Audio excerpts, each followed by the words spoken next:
নমস্কার বন্ধুরা, আজ লাল আলু আটা চিনি দিয়ে ফুলুরি বানাবো। এটার নাম আমি বলতে পারছি না, আপনারা যদি জানেন তা আপনারা কমেন্ট করে জানাবেন।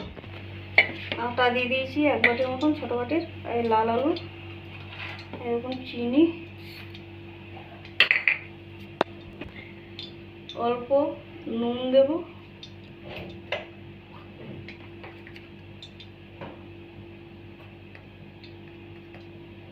ছোটো চামচে 1 চামচ বেকিং পাউডার দেবো।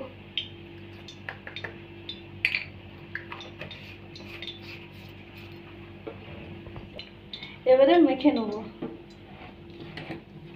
ভালো করে। এলাচ কুটে রেখেছি, এলাচগুলো দিয়ে দেবো। এরকম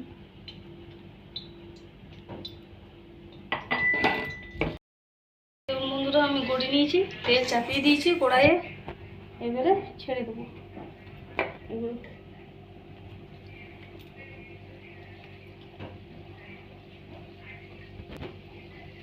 ভেজে নেবো ভালো করে।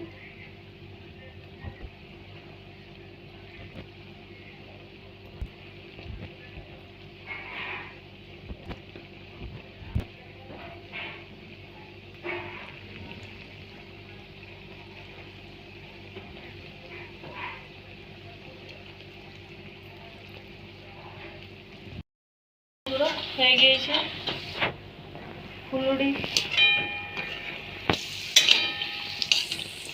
মা ছোটোবেলায় আমাকে রান্না করে খাওয়াতো, তো মা তো বেঁচে নেই, তাই এটার নাম আমি বলতে পারছি না। আপনারা যদি নাম বলতে পারেন তাহলে আমাকে কমেন্ট বক্সে জানাবেন। বন্ধুরা, ভালো লাগলে লাইক করবেন, সাবস্ক্রাইব করবেন, শেয়ার করবেন। লাইক করবেন, সাবস্ক্রাইব করবেন, শেয়ার করবেন।